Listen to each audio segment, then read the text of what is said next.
Welcome to my YouTube channel Akhil math classes. तो आज इस क्लास में हम डिस्कस करने वाले हैं क्वेश्चन नंबर 9। तो क्वेश्चन नंबर 9 का ये दूसरा पार्ट है। तो पहला पार्ट देखना मत भूलना। जो भी बच्चे नहीं देखे वो पहला पार्ट जाके देख लो। बिना पार्ट 1 देखे पार्ट 2 में मत देखना, क्योंकि आपको समझ में बिल्कुल नहीं आएगा।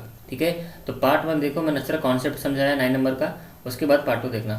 तो जो बच्चे पार्ट 1 देखे हैं उनको मैं बताता हूँ। तो चलो स्टार्ट करते हैं इस क्वेश्चन को। क्वेश्चन नंबर 9 यहाँ पर क्या लिखा हुआ है, one side and corresponding altitude of a parallelogram are 50 cm and 8 cm. If the other altitude is 4 cm, find the length of the other pair of parallel side. यहाँ पर question में बोल रहा है कि पैरेललोग्राम गिवन है जिसका एक साइड का मेजरमेंट 50 सेंटीमीटर है और उस साइड पे वो जो बेस पे जो हाइट खड़ा है वो 8 सेंटीमीटर का है। तो हम पहले एक सुंदर सा एक पैरेललोग्राम यहाँ पर ड्रॉ कर लेते हैं पहले। तो चलो हम एक पैरेललोग्राम ड्रॉ करते हैं यहाँ पर। ठीक है, तो यहाँ पर हमने एक पैरेललोग्राम ड्रॉ कर लिया। तो हमने यहाँ पर एक पैरेललोग्राम ड्रॉ कर लिया। ठीक है, इसका आप नाम ले लो ए, ये हो गया बी, ये हो गया सी, यहाँ पर ले लो डी। जैसे कि यहाँ पर हमें गिवन है, देखो कितना 50 सेंटीमीटर मेजरमेंट यहाँ पर लेंथ गिवन है।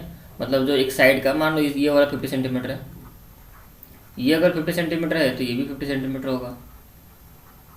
अब कोई मान सकते हो, इसको मान लो, क्योंकि यहाँ पर जो हाइट है, देखो यहाँ पर हाइट है 8 सेंटीमीटर। दूसरा जो बोल रहा है यहाँ पर अल्टीट्यूड 4 सेंटीमीटर है, तो वो छोटा होना चाहिए। तो 8 सेंटीमीटर हाइट इसी बेस पे ही हो सकता है, लंबा वाला हाइट। तो BC को मैंने एज ए बेस कंसिडर किया, तो हाइट यहाँ पर ऐसे होगा, जो कि ये लंबा होना चाहिए, क्योंकि यहाँ पर क्वेश्चन में तो कोई 8 सेंटीमीटर वाला हाइट है और दूसरा जो हाइट हम ड्रॉ करेंगे वो 4 सेंटीमीटर का होगा। तो BC as a base consider करके हमने BC को रखा 50 सेंटीमीटर। ठीक है, यहाँ तक सबको समझ में आ रहा है। BC है आपका 50 सेंटीमीटर, तो AD भी 50 सेंटीमीटर हुआ। क्यों? क्योंकि पैरेललोग्राम के ऑपोजिट साइड क्या होते हैं, इक्वल होते हैं। तो अगर BC 50 है तो AD भी 50 होगा। तो BC बेस पे, BC एज ए बेस है ना हमारा, तो BC जो बेस पे जो अल्टीट्यूड जो खड़ा है वो क्या है, उसका नाम AC। यहाँ पर और एक नाम देते हैं, यहाँ पर C यहाँ पर खड़ा है ना, तो इसका नाम यहाँ पर क्या देंगे बच्चों, यहाँ पर हम देंगे एक्चुअली क्या नाम थे, ABCD, यहाँ पर E ले लो। ठीक है, तो हम बोलेंगे AE हमारा क्या है, हाइट है। ठीक है, यहाँ तो सबको समझ में आ रहा है। अब हम मेजरमेंट लिख लेते हैं कि जो बेस BC पे जो हाइट हमारा खड़ा है AE का मेजरमेंट कितना है ना, 8 सेंटीमीटर। तो यहाँ हम लिख लेते हैं 8 सेंटीमीटर। ये किसका मेजरमेंट है, AE, जो कि हमारा हाइट है उसका मेजरमेंट है। अच्छा, यहाँ तक सबको समझ में आ गया। तो ये एक पैरेललोग्राम है ABCD, जिसका बेस हमने यहाँ पर लिया, बेस कंसिडर किया 50 सेंटीमीटर और हाइट है हमारा 8 सेंटीमीटर। यहाँ तक सबको क्लियर। अच्छा, फिर यहाँ पर सवाल में बोला है इफ़ द अदर अल्टीट्यूड, मतलब कौन सा अल्टीट्यूड, और एक अल्टीट्यूड ड्रॉ हो सकता है, क्योंकि AE भी हाइट को रिप्रेजेंट कर सकता है पैरेललोग्राम का, और यहाँ पर भी और एक हम अल्टीट्यूड यहाँ पर नीचे ड्रॉ कर सकते हैं ऐसे। ये भी बच्चों हाइट को ही रिप्रेजेंट करेगा। ये हो गया, आप इसको F ले लो। AF also represent the height of the parallelogram. ठीक है, तो AF जो हमारा है ये कौन से बेस पे खड़ा है, इसका बेस क्या है, DC है। AF is also the height of the parallelogram and DC is the base of the parallelogram ABCD। DC हमारा बेस है, जो कि हमें पता नहीं कितना है, वही तो निकालना है। Find the length of the other pair of parallel side. एक पेयर का तो हमें पता है, कौन सा पेयर, BC का और AD का, क्योंकि BC 50 है और AD भी 50 है। दूसरा पेयर के बारे में हमें कुछ नॉलेज नहीं, कौन सा पेयर बचा ना, DC और AB के बारे में हमें कुछ पता नहीं, वही तो निकालना है। अब देखो बहुत ही मजा आने वाला इस सवाल में। तो हम पहले क्या करेंगे, कैसे निकालेंगे DC का मेजरमेंट कितना होगा, क्योंकि DC जितना होगा AB का भी मेजरमेंट उतना ही होगा। तो पहले हमारा काम है DC का हम मेजरमेंट निकाल लें। तो DC बच्चों हमारा क्या है, बेस ही है ना, DC हमारा बेस है।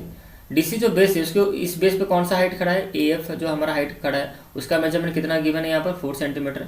तो हमने यहाँ पर लिखा नहीं, लिख देते हैं 4 सेंटीमीटर। ये हो गया हमारा AF का मेजरमेंट। ध्यान से देखो इस क्वेश्चन को, समझ में बिल्कुल आएगा। अच्छा, अब यहाँ तक हमारा हो गया। तो पहले हम काम करते हैं, पहले हम एरिया ऑफ पैरेललोग्राम निकाल देते हैं, क्योंकि हमें बेस पता है, हाइट पता है। तो जैसे मैंने आपको प्रीवियस क्वेश्चन नंबर 9 के पार्ट 1 में समझाया था, तो हम BC को अगर मल्टीप्लाई कर दें, BC क्या है हमारा बेस है, जिसका मेजरमेंट हमें पता है 50 सेंटीमीटर, और हाइट यहाँ पर क्या है AC। तो कहने का मतलब यहाँ पर एरिया ऑफ पैरेललोग्राम बाहर, मतलब बाहर करने के लिए, फिर निकालने के लिए हमें बेस और हाइट की जरूरत है। तो हमें यहाँ पर आप ध्यान से देखो क्वेश्चन में, इस क्वेश्चन में 2 बेस 2 हाइट गिवन है। ठीक है, तो पहला बेस देखो, फर्स्ट केस, फर्स्ट यहाँ पर केस एक हेडिंग लगा लो। पहला केस में हमारा पास बेस क्या है, बेस हमारे पास है क्या, BC, जिसका मेजरमेंट हमें गिवन है कितना, 50 सेंटीमीटर। उसके बाद उस बेस पे कौन सा हाइट खड़ा है, वो हाइट का नेमिंग क्या है बच्चों, हाइट का नेमिंग है AE। ठीक है, ध्यान समझना। और AE का मेजरमेंट कितना है, 8 सेंटीमीटर है। अब दूसरा केस ले लेते हैं यहाँ पर, सेकंड केस यहाँ पर लिख लो। इसमें बेस क्या है, DC हमारा बेस है, जिसका मेजरमेंट हमें पता नहीं क्या है, क्वेश्चन मार्क। और इस बेस जो डीसी बेस पे कौन सा हाइट खड़ा है, तो हम यहाँ पर हाइट लिखते हैं। हाइट जो है वो क्या है हमारा, हाइट का नेमिंग क्या होगा, हाइट है हमारा एफ हमारा हाइट है, जिसका मेजरमेंट हमें पता है कितना है, 4 सेंटीमीटर है। तो मुझे बताओ पहला केस में जो बेस और हाइट है उसको यूज़ करके हम एरिया निकालेंगे, या दूसरा केस में जो बेस एंड हाइट जो गिवन है उसका हम यूज़ करके एरिया निकालेंगे। ऑब्वियसली फर्स्ट केस में जो एरिया जो बेस एंड हाइट है उसी का हम एरिया निकालेंगे, यूज़ करके एरिया निकालेंगे, समझो इस चीज़ को। सेकेंड केस में हमें पता है ये इन दोनों को भी इंटू करने से आपका एरिया निकलेगा किसका, ये जो बेस और बेस इंटू हाइट करो ये भी एरिया निकलेगा, और इन दोनों का भी आप इंटू करो तभी आपका एरिया ऑफ पैरेललोग्राम एबीसीडी निकलेगा। हमें पता है इन दोनों को यूज़ करके हम एरिया ऑफ पैरेललोग्राम निकाल सकते हैं। बट अभी यहाँ पर जरूरी है समझना इस बात को कि जो गिवन होगा तो उसी का ना हम यूज़ करेंगे। तो यहाँ पर फर्स्ट केस में सब गिवन है, 50 सेंटीमीटर बेस और हाइट यहाँ पर 8 सेंटीमीटर है। तो यहाँ पर गिवन है, इसका मतलब इस बेस और हाइट को यूज़ करके हम एरिया निकाल सकते हैं, एरिया ऑफ पैरेललोग्राम एबीसीडी। और दूसरा तो यहाँ पर गिवन है, सिर्फ हाइट ही गिवन है, हमें बेस तो पता नहीं क्या है। तो इसका तो सेकंड केस में जो बेस एंड हाइट है उसका हम यूज़ नहीं कर सकते to find the area of parallelogram ABCD. इतना तक सबको क्लियर हो गया, चलो आगे बढ़ते हैं। तो अब यहाँ तक समझ में आ गया कि हमें फर्स्ट केस का जो बेस एंड हाइट है वही यूज़ करना है। बस ये मैं आपको समझाने के लिए लिखा था, ऐसा कुछ लिखना नहीं आपको एग्जाम में, ठीक है। यहाँ तक समझ में आ गया पहला केस का हमें लेना है। अब मैं इसको रब करना चाहता हूँ, ठीक है, क्लियर हो रहा है सब कॉन्सेप्ट। तो चलो इसको हम रब कर लेते हैं। समझ में आ रहा है कि पहला केस का ही बेस एंड हाइट आपको लेना है, दूसरा केस का नहीं लेना है। चलो यहाँ तक अगर समझ में आ गया तो बहुत अच्छी बात है। आई थिंक आपको मज़ा आ रहा है। अगर आप वीडियो अच्छा लगता है वीडियो को लाइक कर लो जल्दी से, और चैनल को सब्सक्राइब कर लो अगर नए आए हो तो। चलो अब देखते हैं, चलो नेक्स्ट। यहाँ तक क्लियर है। तो हम अभी चुपचाप एरिया ऑफ पैरेललोग्राम निकालेंगे अभी। तो अब हम लिखेंगे यहाँ पर एरिया ऑफ, पहले हम लिख लेते हैं ए पैरेललोग्राम हैविंग बेस लिखते हैं, क्योंकि आप स्टेटमेंट आपको लिखना है ना एग्जाम में। तो इस बार तो ऑनलाइन एग्जाम हो रहा है, बट नेक्स्ट ईयर जो बच्चे आएंगे उनके लिए तो स्टेटमेंट जरूरी होगा। तो यहाँ पर मैं सोल्यूशन यहाँ पर लिख देने जा रहा हूँ। देखो हम लिखेंगे ए पैरेललोग्राम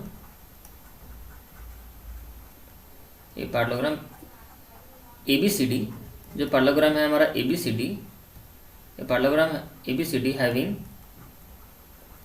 बेस जो कि है कितना, हमारा बेस है हमारा बीसी, कितना गिवन है 50 सेंटीमीटर, ठीक है।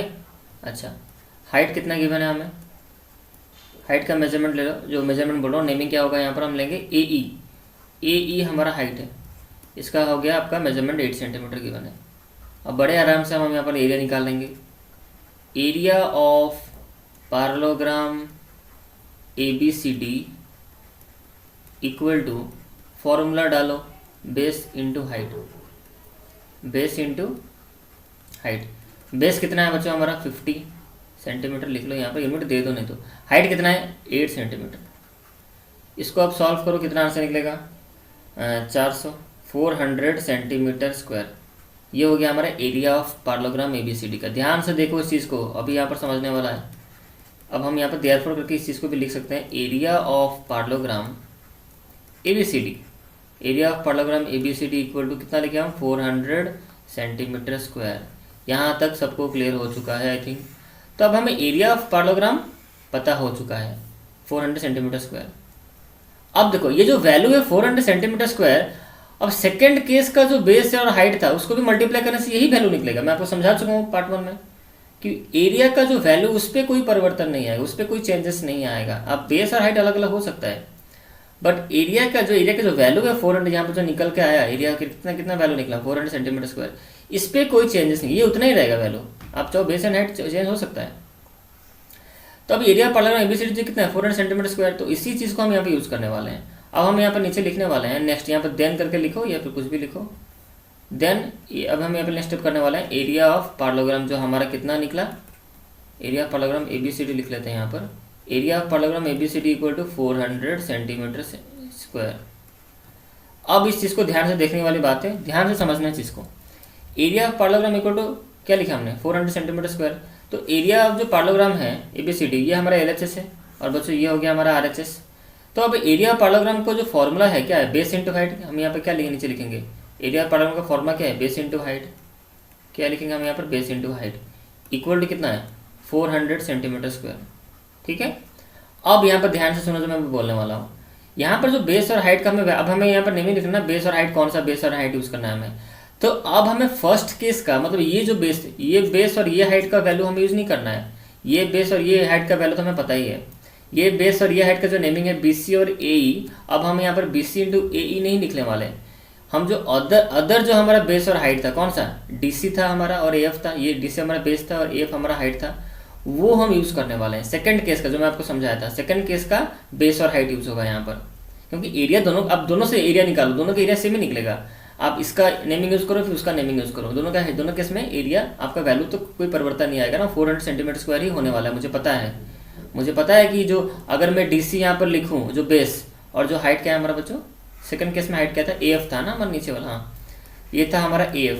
मुझे पता है इन दोनों को इंटू करूँगा तो जो एरिया निकलेगा वो 400 सेंटीमीटर स्क्वायर ही आएगा, क्योंकि एरिया चेंजेस, एरिया का वैल्यू में कोई परिवर्तन नहीं आएगा। आप उधर का बेस और हाइट यूज़ करो, इधर का बेस और हाइट यूज़ करो। मैंने पार्ट 1 में समझाया था, आई थिंक आपको क्लियर हो गया होगा। तो अब यहाँ पर जो DC है हमारा, ध्यान से देखना, DC कितना है हमारा, DC में पता नहीं, वही तो फाइंड आउट करना है। DC के बारे में हमें पता नहीं, छोड़ दो, बट AF के बारे में हमें पूरी जानकारी है। AF क्या है हमारा, देखो AF फिगर में देखो 4 सेंटीमीटर है, तो यहाँ पर लिख दो 4 सेंटीमीटर, या फिर 4 लिखो, यहाँ पर कोई दिक्कत नहीं। ये हो गया 400 सेंटीमीटर स्क्वायर। अब यहाँ पर देखो DC का वैल्यू हमें पता चल जाएगा कितना ना, 400 सेंटीमीटर स्क्वायर को डिवाइड कर दो किसके साथ, 4 के साथ। इसको आप काटो, यहाँ पर नीचे सेंटीमीटर है तो सेंटीमीटर स्क्वायर, ये ऊपर सेंटीमीटर रहा, तो यहाँ पर DC का जो वैल्यू निकलेगा वो हो गया 100 सेंटीमीटर। तो हमें यहाँ पर देखो DC का वैल्यू निकल गया 100 सेंटीमीटर, ठीक है। तो DC का वैल्यू अगर हमें 100 मिल गया तो यहाँ पर लिख दो, आप 100 लिख दो। अभी जो हमारा DC था ये कितना हो गया, 100 सेंटीमीटर। अगर DC 100 सेंटीमीटर है तो AB भी 100 सेंटीमीटर होगा, AB का भी मेजरमेंट कितना होगा, 100 सेंटीमीटर होगा। तो हम बोलेंगे find the length of other parallel side, the length of the other parallel side is 100 centimetre, क्योंकि दोनों के बारे में पूछ रहा है। अदर पेयर, तो हम यहाँ पे लिखेंगे the length of the other pair of, the length, यहाँ पर आप खुशी से, बहुत खुशी से स्टेटमेंट लिखो, क्योंकि हमारा क्वेश्चन यहाँ पर सॉल्व हो चुका है। जो क्वेश्चन पूछेगा वही लिखना है last statement, the length of other pair of parallel side. यहाँ पर लिखो length of other pair of parallel side, the length of other pair of parallel, लिख दो पैरेलल लिख दो, length of other pair of parallel side is 100 centimetre, ठीक है। सबको आई थिंक समझ में आ गया होगा क्लियरली। तो याद करके बच्चों पार्ट 1 जरूर देखना है आपको, पार्ट 2 में तो वैसे ही आपको देखोगे क्योंकि इसमें सॉल्विंग हुआ है, तो पार्ट 1 देखना जरूर, ठीक है, आपका कॉन्सेप्ट क्लियर हो जाएगा। तो इस वीडियो में इतना ही, और एक क्वेश्चन बचा है, क्वेश्चन नंबर 10, उसको भी हम खत्म कर लेंगे नेक्स्ट वीडियो में। इस वीडियो में इतना ही, चलो बाय।